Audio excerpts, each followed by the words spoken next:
This edition of MacVoices is supported by Take Control Books, the answers you need now from leading experts. There are many things in iCloud that are bulletproof, and there are a few things that aren't.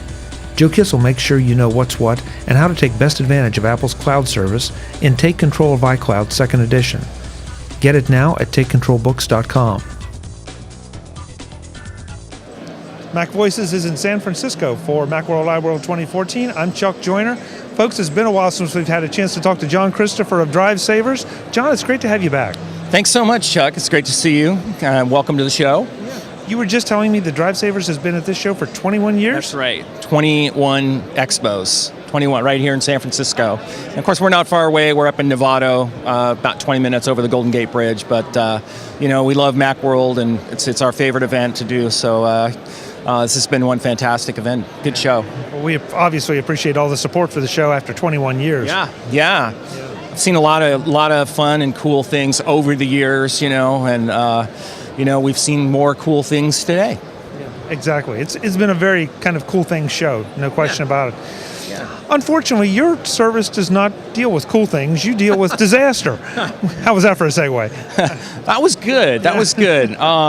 Where can I go from there? That's the real question. Well, you can go because you solve those disasters. We do.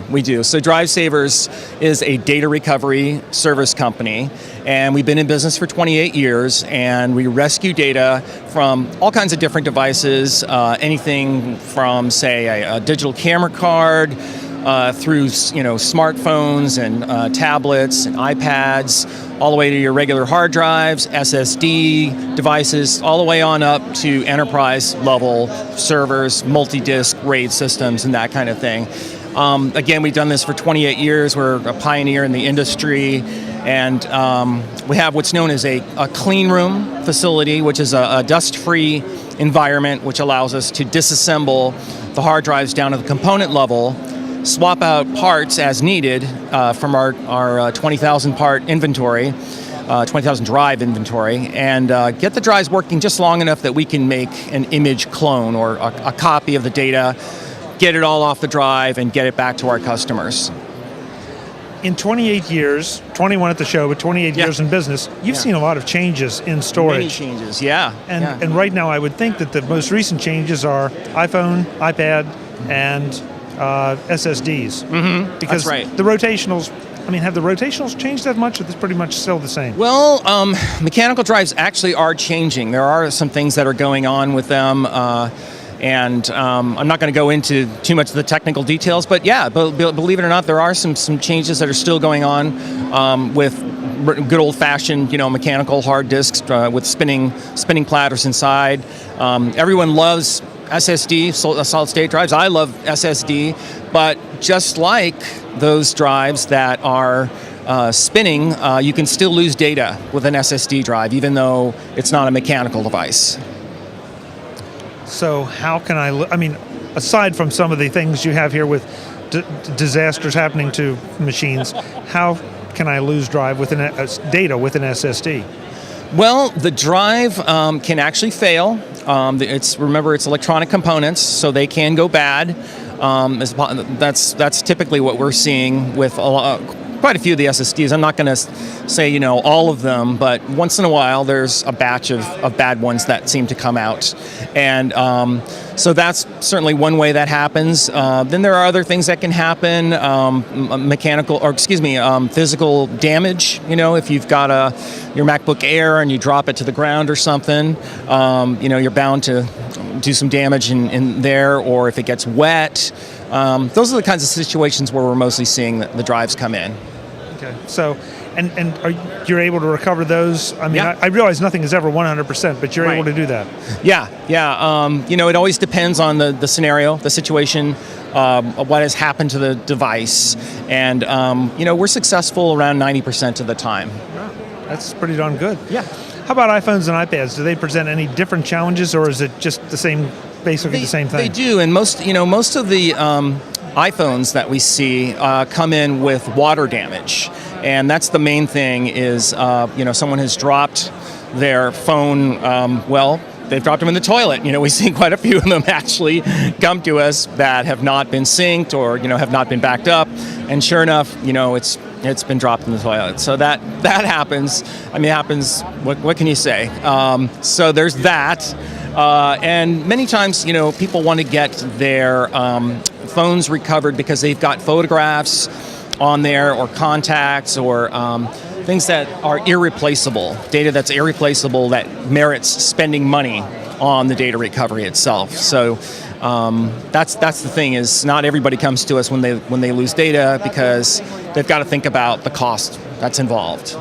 And that's something I've always really respected you, because every time we've ever talked, you beg people to back up, you beg people to take the precautions, because you don't want them to have to call you. But when they need to call you, you're there. Right. Yeah, I mean, for all the years that we've been in business, the way we've marketed ourselves is to say, hey, guess what? We're a data recovery company. You don't really want to call us, believe it or not.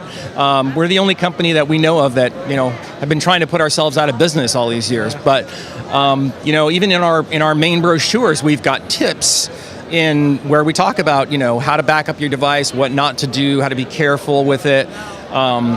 And then it's always, if you don't follow those tips, or if something else happens to your backup, you miss a backup, you're traveling, something happens with your backup device, DriveSavers is around. Give me an idea, because we've talked before about what it takes to recover a normal hard drive, but is there any significant difference in price for iPhone, iPad, and the SSDs? I don't know. No, everything is pretty much, all of our costs are based on our the capacity of the device that we're trying to recover, the turnaround time that's required. So we have many service levels, including a 5 to 7 business day, a 1 to 2 turnaround, and also a priority service, which is an emergency, I need it right now kind of thing. And we get stuff like that quite a bit that's flown in from the East Coast or from the LA or what have you, and we have guys standing by to recover the data around the clock. Okay, so to wrap this up, we always ask for 1 or 2 good disaster stories, and you always have something new for us. So 1 or 2 good disasters. What are some of the newest disasters that you've dealt with? Well, it's funny you should mention that, Chuck.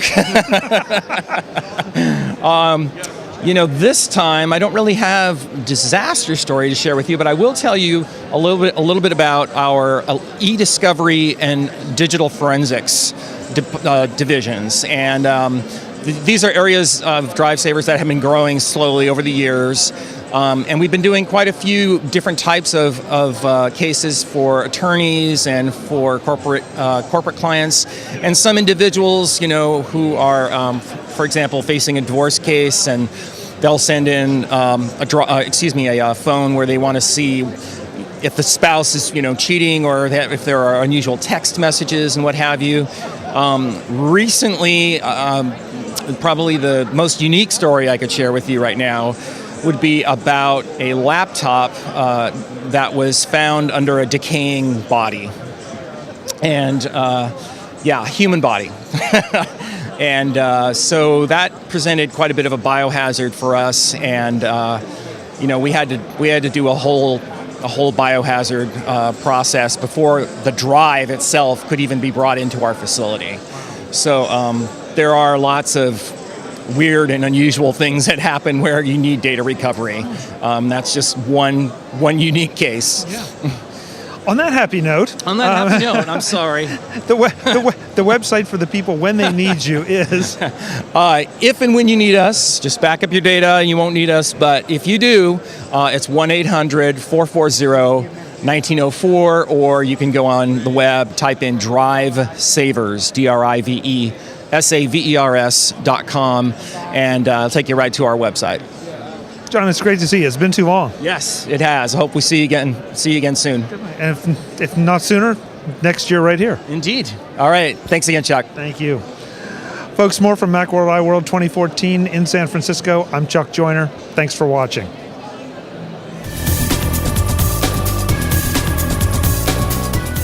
Camera work by John Zakowski of Azimuth Productions Video San Francisco at videosanfrancisco.com.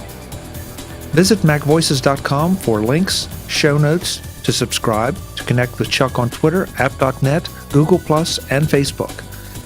Subscribe to our weekly newsletter, the MacVoices Dispatch, to stay up to date with all the latest MacVoices news from our front page or at macvoices.com/newsletter. Advertising and sponsorships handled by Backbeat Media at backbeatmedia.com.